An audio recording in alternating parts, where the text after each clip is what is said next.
अस्सलाम वालेकुम वरहमतुल्लाह बच्चों, आज की इस वीडियो में हम पढ़ने जा रहे हैं फोर्स बिटवीन मैग्नेटिक पोल्स। आप जानते हैं कि हमारे पास जो मैग्नेट्स होते हैं, इलेक्ट्रोमैग्नेट्स के बगैर मैं नेचुरल मैग्नेट्स की बात कर रहा हूँ। जो हमारे पास मैग्नेट्स होते हैं तो एक मैग्नेट के दो पोल्स होते हैं, एक नॉर्थ पोल एक साउथ पोल। अगर इस शेप का कोई मैग्नेट आपके पास है तो आप इसको बार मैग्नेट के नाम से जानते हैं।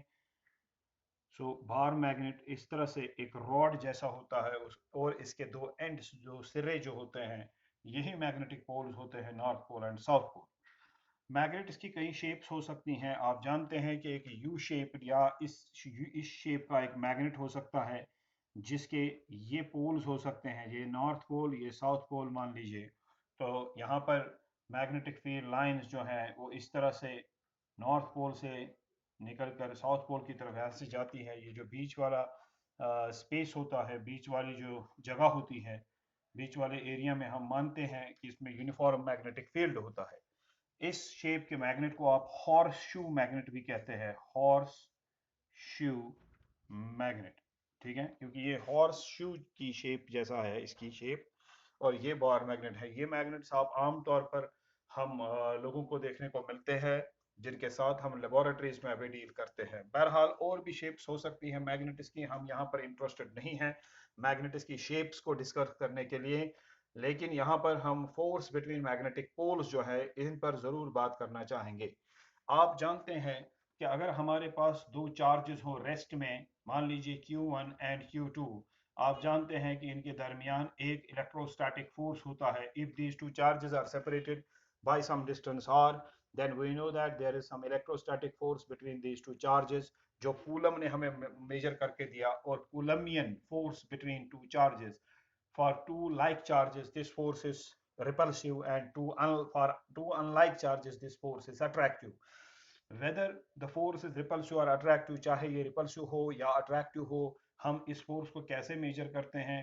हमें कहा गया है that this force is directly proportional to the product of magnitudes of the charges, and तो हम लिख सकते हैं यहाँ पर F is directly proportional to Q1, F is directly proportional to Q1 into Q2, ठीक है ना?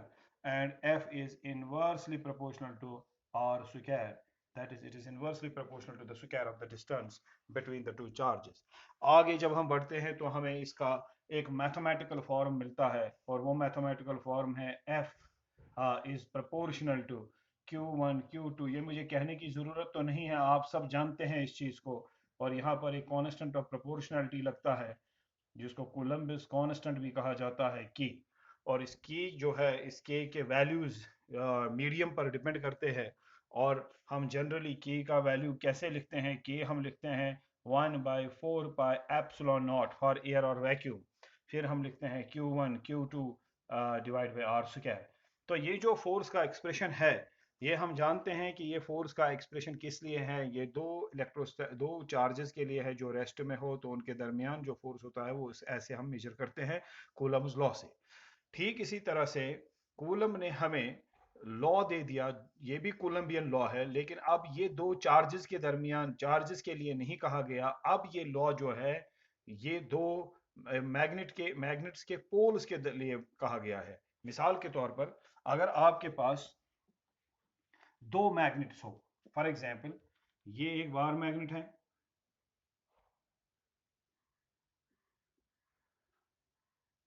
और इसका एक यहां से हम नॉर्थ पोल रखते हैं और यहां से साउथ पोल, ये ठीक है ना। और इसी तरह से अगर हमारे पास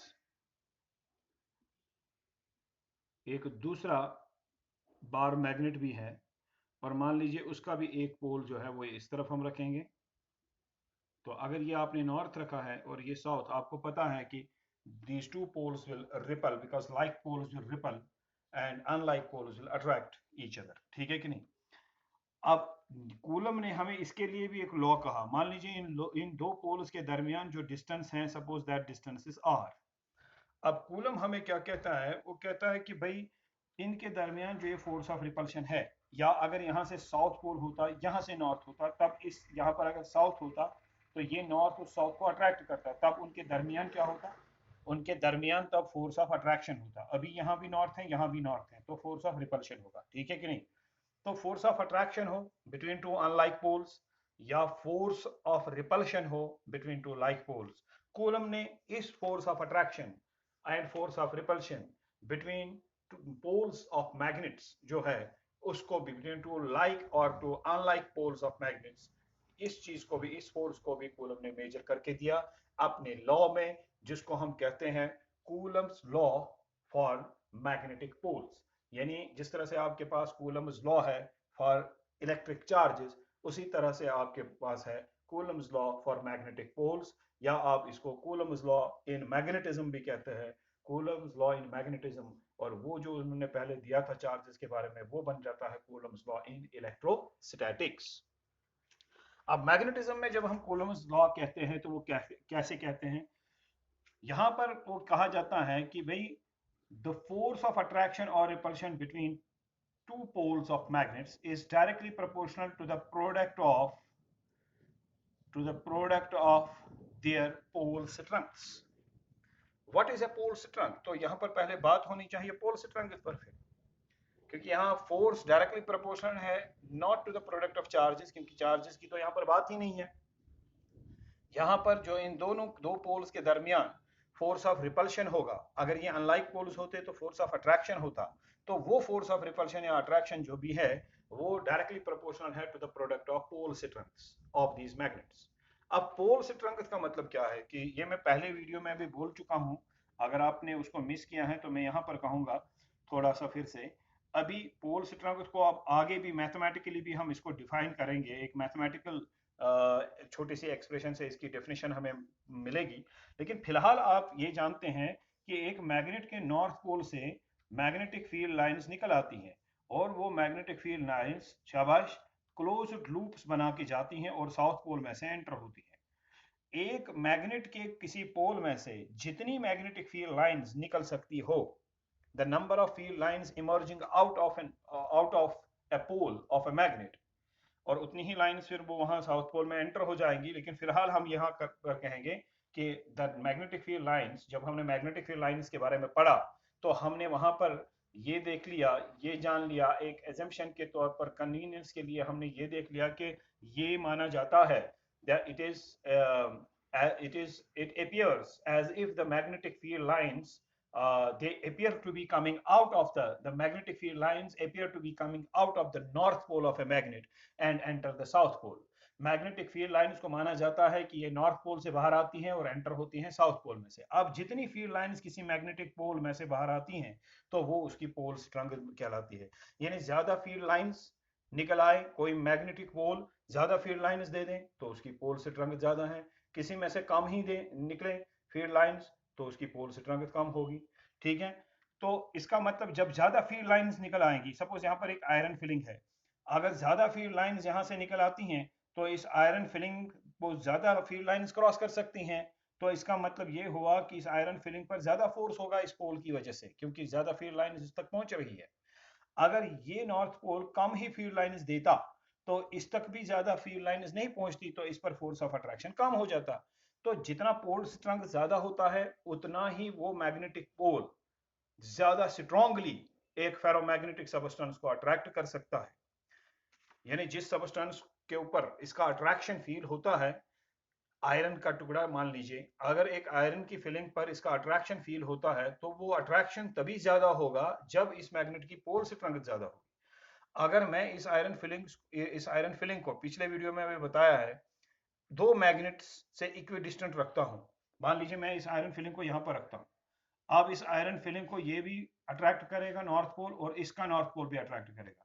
अगर इस आयरन फिलिंग की डिस्टेंस शाबाश इस नॉर्थ पोल और इस नॉर्थ पोल से एक है, मतलब this iron filing is equidistant from north pole of this magnet and it is equidistant from this north pole of this magnet and this magnet, यानी इस मैग्नेट के नॉर्थ पोल इस मैग्नेट के north pole से ये बराबर की दूरी पर है। तो क्या ये मैग्नेट इसको अट्रैक्ट ज्यादा करेगा या ये मैग्नेट का नॉर्थ पोल इसको ज्यादा अट्रैक्ट करेगा? वो डिपेंड करेगा कि पोल स्ट्रेंथ किसकी ज्यादा है। अगर इस मैग्नेट की पोल स्ट्रेंथ ज्यादा है तो डिस्टेंस सेम होने के बावजूद भी यही मैग्नेट फिर इस पर ज्यादा अट्रैक्शन करेगा। अगर इसकी पोल स्ट्रेंथ कम है तो इसकी वजह से इस पर जो अट्रैक्शन होगा वो कम होगा। तो मैग्नेटिक पोल स्ट्रेंथ को हम इस तरह से जान लेते हैं कि पहले तो फील्ड लाइंस कितनी आती है। अब फील्ड लाइंस दिखाई तो नहीं देती, ये तो सिर्फ एक इमेजिनरी मामला है फील्ड लाइंस को समझना। तो लिहाजा हम क्या देखते हैं कि इस मैग्नेटिक पोल ने किसी सबस्टेंस को जब अट्रैक्ट किया तो कितना फोर्स ऑफ अट्रैक्शन उस पर डाल दिया, जितना इसका पोल स्ट्रेंथ ज्यादा होगा उतना ही उसको ज्यादा स्ट्रांगली अट्रैक्ट करेगा। अब डिफरेंट मैग्नेटिस की डिफरेंट पोल स्ट्रेंथ्स हो सकती हैं। आप देखते हैं कोई मैग्नेट किसी आयरन फिलिंग को अट्रैक्ट करता है लेकिन दूसरा मैग्नेट बहुत स्ट्रांगली इसको अट्रैक्ट कर सकता है। तो जो स्ट्रांगली अट्रैक्ट करेगा तो उसकी पोल स्ट्रेंथ ज्यादा होगी। अब मैं ये मान के चलता हूं सपोज इस मैग्नेट की पोल स्ट्रेंथ है m1 और इसकी पोल स्ट्रेंथ है m2, यानी इसका जो पोल स्ट्रेंथ इसका अगर m1 है pole strength of north pole तो साउथ पोल की भी पोल स्ट्रेंथ m1 ही होगी। इसके नॉर्थ पोल की पोल स्ट्रेंथ है m2, इसके साउथ पोल की भी पोल स्ट्रेंथ m2 ही होगी, ठीक है ना। तो ये ईदर ऑफ द पोल्स जो है दोनों की स्ट्रेंथ यानी दोनों पोल्स की स्ट्रेंथ सेम होती हैं जब वो पोल्स एक ही मैग्नेट के हो। लेकिन यहाँ पर मामला दो मैग्नेट्स का है, इसका पोल कितना स्ट्रांग है, उसकी पोल स्ट्रेंथ क्या है m1, इसकी पोल स्ट्रेंथ क्या है m2। अब आप ये कहेंगे कि जब पोल स्ट्रेंथ को मेजर करना है तो इसका यूनिट भी होगा कुछ, तो वो यूनिट क्या है फिलहाल के लिए आप याद रखें। ये मैं बाद में इसकी मैंने कहा कि छोटी सी एक्सप्रेशन भी इसमें से इसकी मिलेगी हमें, जिससे हम इस पोल स्ट्रेंथ को और बेहतर तरीके से डिफाइन कर सकते हैं। फिलहाल हम ये मान सकते हैं, आप मान के चले कि इसका एम्पियर मीटर जो है इसका एम्पियर मीटर पोल स्ट्रेंथ का यूनिट एक माना जाता है। और आप इस यूनिट को आप इसको दूसरे यूनिट्स में भी एक्सप्रेस कर सकते हैं। आप इसको जैसे पोल स्ट्रेंथ जो है पोल स्ट्रेंथ का आप न्यूटन पर टेस्ला, ये भी इसका यूनिट है। ऐसा यूनिट ही मैं कह रहा हूं, या तो एम्पियर मीटर हम एम लिखते हैं या फिर न्यूटन पर टेस्ला, ठीक है ना। न्यूटन पर अब ये यूनिट्स कहाँ से आ गए, मैंने अभी कहा कि जो एक्सप्रेशन इसकी होगी तो वो वहां से हम इस पोल स्ट्रेंथ को डिफाइन कर सकते हैं। इस वाले केस में फिलहाल मैं इसी तरह से इसको डिफाइन करूंगा कि आपको देखना है कि इसने कितना स्ट्रांगली किसी चीज को अट्रैक्ट किया या इसमें से कितनी ज्यादा फील्ड लाइंस निकल आ रही है। तो अब अगर इस मैग्नेट की पोल की पोल स्ट्रेंथ है m1 और इस वाले पोल की पोल स्ट्रेंथ है m2, तो हम कहेंगे कि then this magnetic force of attraction or repulsion between the two poles। अब ये नॉर्थ पोल है ये भी नॉर्थ पोल है, तो इनके दरमियान जो फोर्स होगा magnetic force of repulsion होगा, and that magnetic force of repulsion as given by Coulomb's law is directly proportional to the product of their pole strengths and it is inversely proportional to the square of the distance between them। अब देख लीजिए इनके दरमियान जो हमने distance रखी हुई है that is r small r, तो लिहाजा डिस्टेंस का स्क्वायर आएगा r square and this force is inversely proportional to r square. बिल्कुल कूलम्स लॉ जैसे आप चार्जेस के लिए अप्लाई करते हैं वैसे ही हमने यहाँ पर अप्लाई किया। जब हम इन दो चीजों को कंबाइन करेंगे हम लिख सकते हैं कंबाइनिंग बोथ। तो जब आप कंबाइन करते हैं तो आपको मिलेगा F is proportional to m1 m2 by r square. अब यहाँ पर एक कांस्टेंट होना चाहिए, कांस्टेंट ऑफ प्रोपोर्शनैलिटी, ठीक है ना। तो हम यहाँ पर लिख सकते हैं F is equal to k शाबाश m1 m2 divide by r square. जब हम कूलम्स लॉ लिखते थे तो कैसे लिखते थे, तो आपको पता है हम कूलम्स लॉ लिखते थे इस तरह से, मैं यहाँ पर दिखाऊंगा। हम लिखते थे F is equal to k q1 Coulomb's law for charges q1 q2 divide by r square, ऐसे लिखते थे, है ना। तो यहां पर ये जब आप इस तरह से लिखेंगे F इज इक्वल टू के Q1 Q2 divide by R square, यहाँ K का वैल्यू क्या लगाते थे आप, यहाँ K का वैल्यू आप लगाते थे 1/4 पाई एप्सिलॉन नॉट, याद है ना आपको। तो ये एयर और वैक्यूम के लिए ये सारा K जो था इसका वैल्यू था 9 × 10⁹। एप्सिलॉन नॉट क्या है, ये है परमिटिविटी ऑफ फ्री स्पेस। अब ये तो चार्जेस के लिए होगा, लेकिन यहां पर हम चार्जेस के बारे में बात नहीं कर रहे हैं, हम force between two poles of magnets क्या कर रहे हैं, यानी मैग्नेट्स के पोल्स के दरमियान जो फोर्स होगा उसके बारे में बात कर रहे हैं। तो लिहाजा यहाँ K जो है F इज इक्वल टू, ये K का जो यहाँ वैल्यू है वो है mu naught divide by 4 pi for air और वैक्यूम।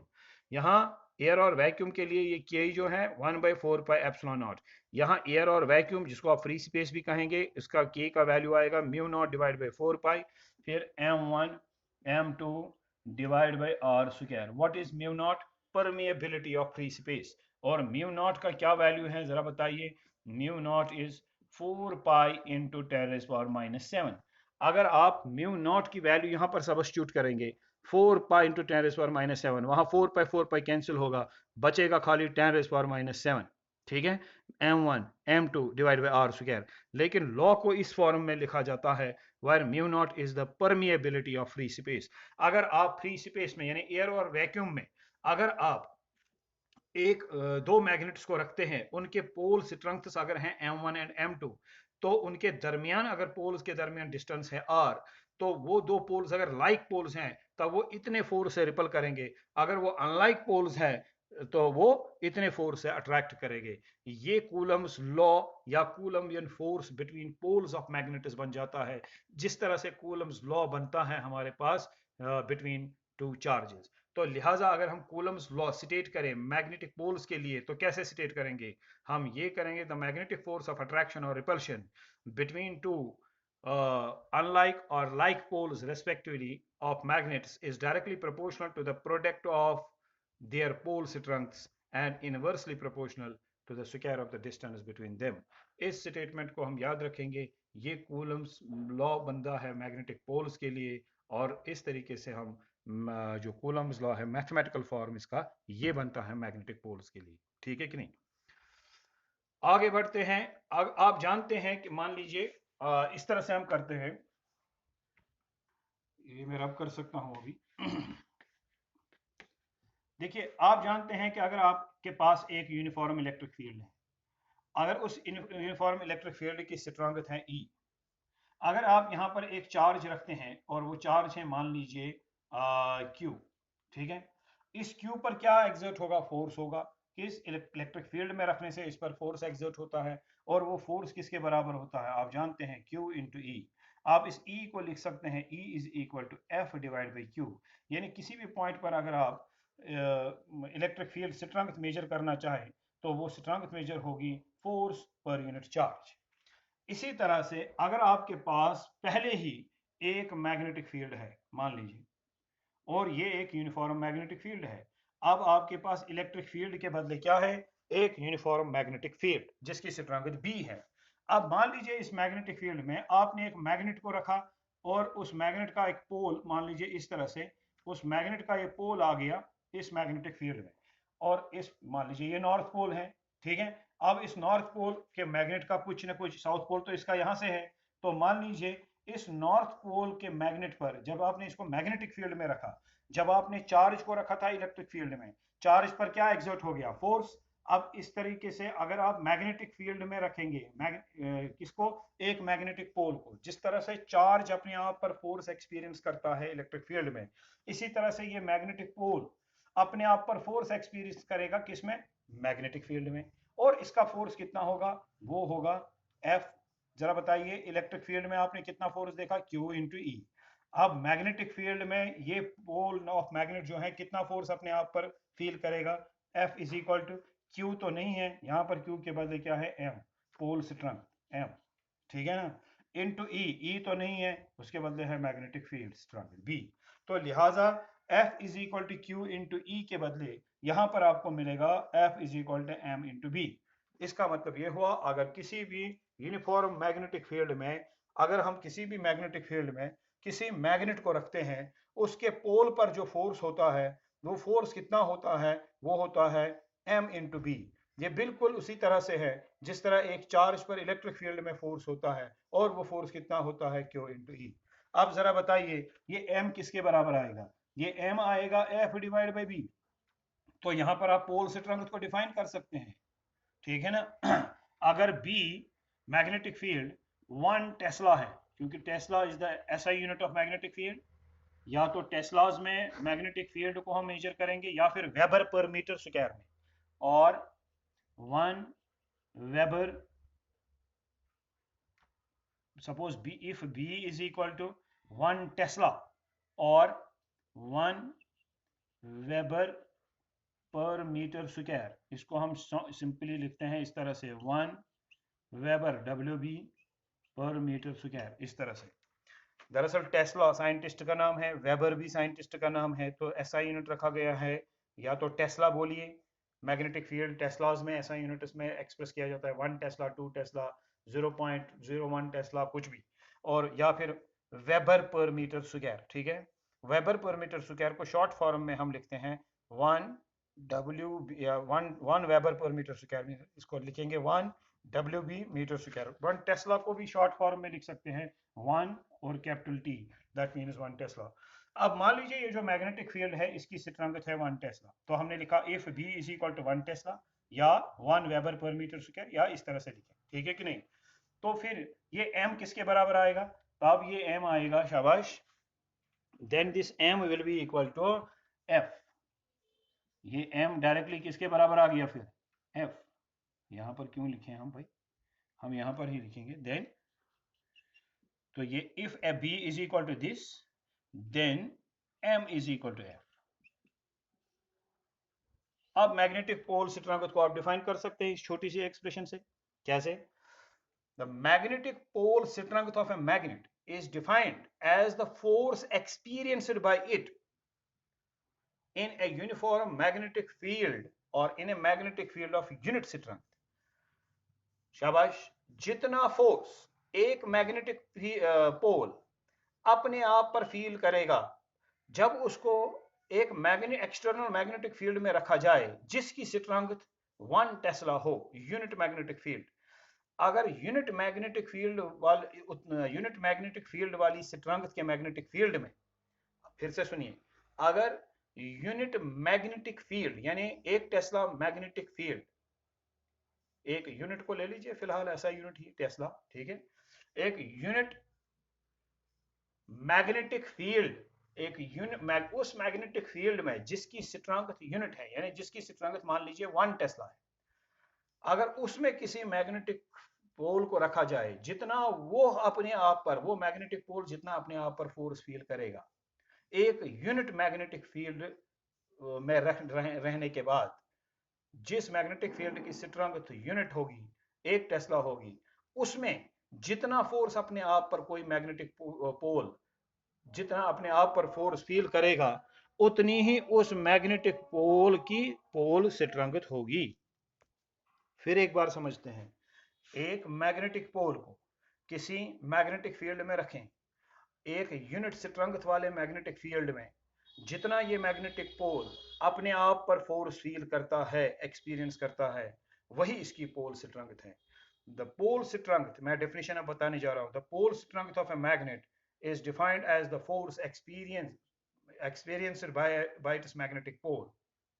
The pole, फिर से एक बार, the pole strength of a magnetic pole is defined as the force experienced by it when placed under the influence of an external magnetic field of unit strength। आपने note कर लिया, मैंने धीरे धीरे बोला, ठीक है कि नहीं। आप जरा देख लीजिए इस m का, बताइए यहां से ऐसा यूनिट, फोर्स का ऐसा यूनिट क्या है, न्यूटन। तो m का ऐसा यूनिट आएगा Newton, divide by magnetic field Tesla, तो क्या आ गया, न्यूटन पर टेस्ला। इसको हम इस तरह से लिखते हैं, न्यूटन बाय टेस्ला, यानी न्यूटन पर टेस्ला। ये मैग्नेटिक पोल स्थिरांक जो है, ये मैग्नेटिक पोल स्थिरांक का ऐसा यूनिट आ जाता है, ठीक है कि नहीं।